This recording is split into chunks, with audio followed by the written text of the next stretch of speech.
This is Rob Tebbutt for Boxing Social. Delighted to be joined here today at BT Tower by the Haymaker, David Haye. How are you, David? Very well, thank you. Enjoying my time up here in the BT Tower, looking over London, the big panoramic views, trying to spot where I used to live and stuff. It's not as easy from up here as I thought it would be, but yeah, it's lovely. Never been here before. First time I've been here too, so something new for both of us. It used to be a revolving restaurant, I've been told. So, a bit of trivia for you there. That's very interesting information, that, David.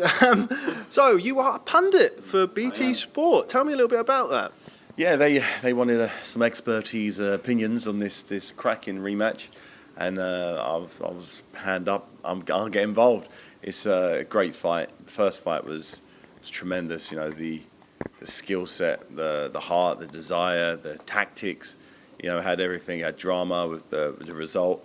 You know, it had the great storyline. You know, I got all excited about the 24/7 shows they showed in the preview. You know, got the juices pumping, and it worked out to be a great fight. Shrouded once again in controversy, like most big mega fights. But and even the rematch has been shrouded in controversy with the drugs ban that Canelo received, the 6-month drug ban. So it's exciting. I'm really looking forward to this fight. Let's just touch upon that because, as you know, more than most, controversy sells in boxing. It does. Something that's come up once or twice during your fighting career. Couple times. Tell me a little bit about the added dimension to this fight as opposed to the first fight between the two. Well, first off, you got the controversial decision. You know, many people believe that Triple G won the first fight conclusively.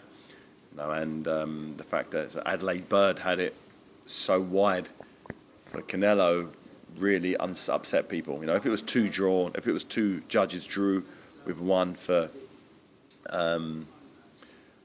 Canelo, you could then understand. You know, people would be okay with that. But because it was one of the judges so heavily scored it, as Adelaide Bird scored it so heavily for Canelo, that left a real bitter taste in everybody's mouth. You know, even mine. And when I heard that score, I even thought that score was for Triple G, and I remember thinking that it wasn't that. He didn't win the fight that much. Now I had him, you know, winning it by a couple of rounds, but there were many rounds there that were kind of I was on the fence with, and I just thought, okay, I'm just going to go with a little bit more aggression, and you know, the judge's scoring was heavily out, particularly on that one scorecard. The others, you could argue, one way or another, but that really gave it an element of a talking point. You know, the amount of people that phone me up who don't talk about boxing, who watched that fight because of the hype, were saying how terrible they thought the decision was.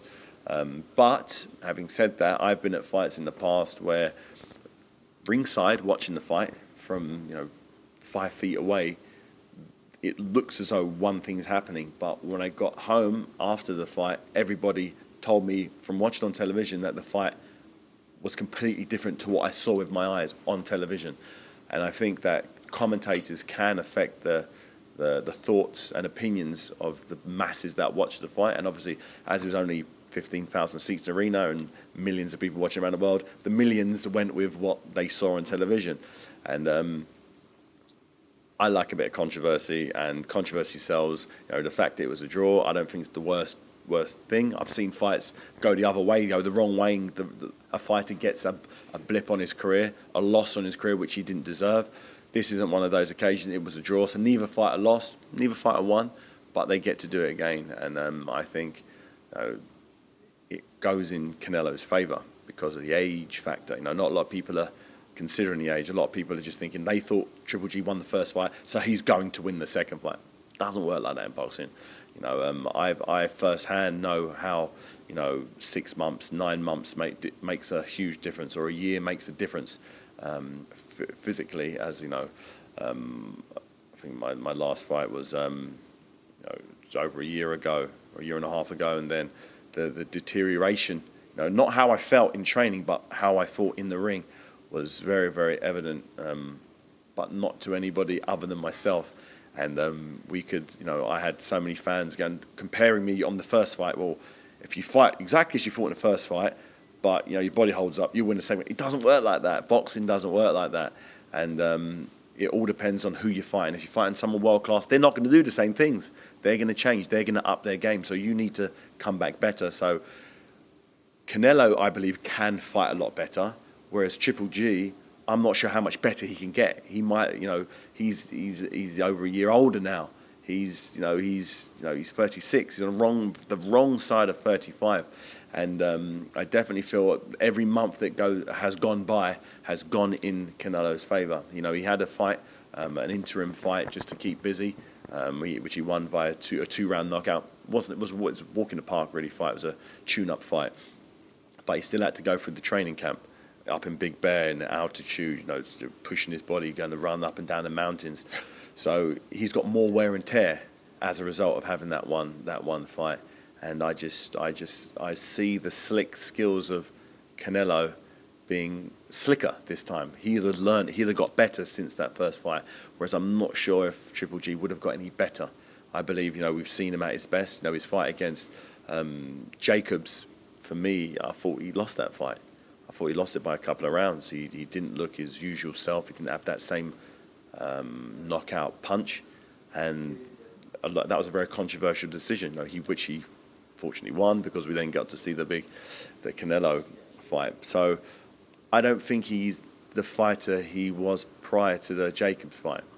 Whereas I believe Canelo can improve, and having this bit of time out may have benefited him. He looked in tremendous condition. Whenever I've seen clips of him online, he's on the scale, he's only a few pounds over the fighting weight right now, and for me that means he's been working hard, and I think we're going to see an even better fight this time around.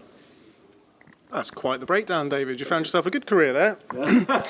Somebody who's going to have a keen eye on this fight, Billy Joe Saunders, WBO World Middleweight Champion. He's in action in a few weeks' time as well against Demetrius Andrade. All being well, and he comes through against Demetrius Andrade. Which fight do you think is the best stylistic fit for Billy Joe Saunders? I think anybody with Billy Joe. Billy Joe's got such a awkward style. He's so slick, unorthodox. You can't find a sparring partner to match up to what Billy Joe does. If you watch some of his fights, to hit him clean you got to work so hard to hit him clean, and while you're working hard to hit him clean, he's peppering you, he's touching you with jabs, he's moving you. Not the biggest knockout specialist, but his style isn't designed for throwing big punches. It's designed to win rounds, frustrate you, agitate you, wind you up, and use your aggression against you. And he's the master of that. And I believe he gives anybody big problems. On paper, he may not be the favourite going into a fight with Triple G or Canelo, but he's never been beaten before. He's fought very good opposition, and he's never looked close to really getting bashed up or beaten up, because he's so awkward and slick. Kind of reminds me a bit of Pernell Whitaker. He's it's hard to hit him with a fistful of sand. He's just got this sort of Matrix-like defence that you can't practice for, and I think he could be the little secret coming through in the division who no one's really paying much attention to, and when he gets his opportunity, he's gonna grab it with both hands. Now another fight that is due to be announced, so I'm told, so I'm hearing, Wilder versus your old mate Tyson Fury. Give me your assessment of that fight. I think it's a fantastic fight. Rarely do you get two fighters unbeaten, willing to just make the fight happen. No one's forced that fight. There's been no big talk up until now of that fight. The two teams have just come together and trying to give the fans the fight they truly want. Both teams believe they have the main man. Wilder's team believe that they're the best in the division. Fury's team believe the same, and they're both willing to put it on the line. And the fact that Fury's willing to travel abroad, to go to Vegas to make this fight happen, I believe in early December, the date's been talked about, for me, shows confidence, shows that he believes he's back. I was ringside for his last fight against Pundit, and he looked so much better than he did. He's 18 pounds lighter. He's doing the right things in training. Got a new coach. He looks in much better physical shape. His timing was very good. He wasn't getting caught with silly shots, and to have any chance of beating someone as sharp shooting and dangerous as Deontay Wilder, your defense has to be impeccable. You can't get caught with a couple of shots here and there, because those couple of shots will at least, at bare best, put you on your bum, put you down on the ground. And has Fury done enough in those two warm-up fights and in training camp to get his defense perfect? I don't know. That's unknown. And that's what makes this fight so interesting.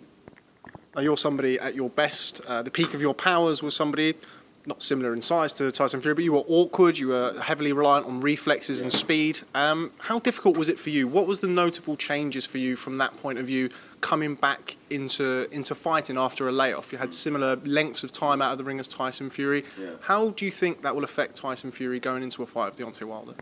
It won't help him, you know. One thing that's really important is getting good sparring, being tested in fights and sparring.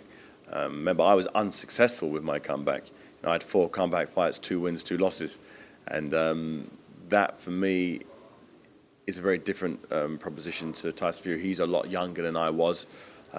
He's a lot bigger. He didn't have the physical challenges in terms of operations and rehabilitation that I did. You know, so physically, he was okay.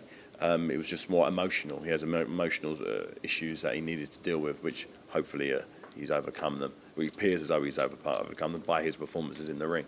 So I believe he's in a very different scenario than myself. But he's only 30 years of age now, so he's still fresh. He's still got miles on the clock. And even if he isn't to win the fight against Wilder, he's still only 30. You know, it happens. You know, he can come back. He's big. He's athletic. You know, he's awkward. You know, he's got a very good boxing brain, and you know, it's not the end of the road if he doesn't win this fight. You know, many fighters lose, you know, in the height of their powers. Let alone, you know, Muhammad Ali lost his fight against Joe Frazier, you know, after a big gap, and that only added to his legacy in years to come. So it's hard to judge a fighter when he's 30 years old, you know, if things don't go how he wants. So I'm just happy that you got 2 fighters willing to get in there, because it's a dangerous fight for both. Both fighters are in there against very dangerous opposition, and arguably whoever wins this fight will be the WBC and lineal champion. And then looking at fighting AJ, who has the WBC, WBA, WBO, and IBF titles, you've got yourself a truly undisputed champion of the world, which hasn't happened. Probably not since I was alive, anyway. Okay, well, just final question, David. Now you're settled into your life as a pundit. Don't think there's any plans to make any returns to the ring anytime soon. Not, so I'm going to play devil's advocate. Yeah. A prime David Haye at heavyweight against Deontay Wilder now, Tyson Fury now. How do those fights go? Oh, I don't know. Don't sit on the fence, David. Don't be one of those pundits. No. I've a prime. When was my prime? A lot of people would say my prime was when I was a cruiserweight. You know, when I was 90 kilos, ripped, lean, athletic, when I was unifying belts. Some people say it was when I would beat Nikolai Valuev, or I put on a boxing masterclass for 12 rounds, stayed on my toes, landed big shots, or defended my titles against Ruiz. And I don't know, what's a prime David Haye, and what version of the, you know, Wilder or Fury? In my mind, I would have taken a fight with either of those guys in my heyday if they were around. Unfortunately, neither of those fights happened, so I don't want to disrespect anybody saying I'd have beat him in my prime, because you never know. It's unlike 100-meter sprinting where there's a time, so you can judge it. It's just about opinion, you know, and if you can't prove it, there's no need disrespecting anybody. At the moment, these guys are they're the champs at the moment, so I'll let them have their moment. So I'm sitting on the fence, well and truly on the fence. Very diplomatic from you, David. Thanks very much for speaking to Boxing Social. Look forward to watching you in your new role as a pundit. I'm sure you do very well. Thanks very much for speaking to Boxing Social. Catch up with you soon. My pleasure. All the best. Cheers, David. Nice to meet you.